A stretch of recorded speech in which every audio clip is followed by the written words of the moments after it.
చెప్పు. ఎందుకు చేశాను ఇలాగా? నువ్వా మీ అమ్మ వెళ్ళిపోయారు? ఎవరు వెళ్ళిపోయారు చెప్పు.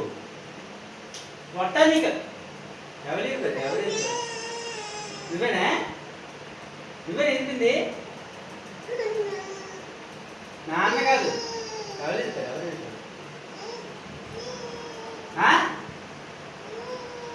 ఎప్పుడైతే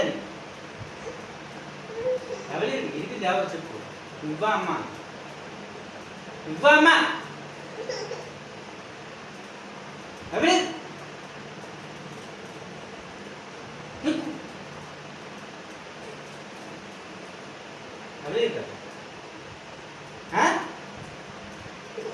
ఎవరు వెళ్ళిపోయారు? ఏంటి ఎవరు వెళ్ళిపోయారు చెప్పింది ముందు. ఎవరు వెళ్ళిపోయారు? కొట్టాలి నీకు.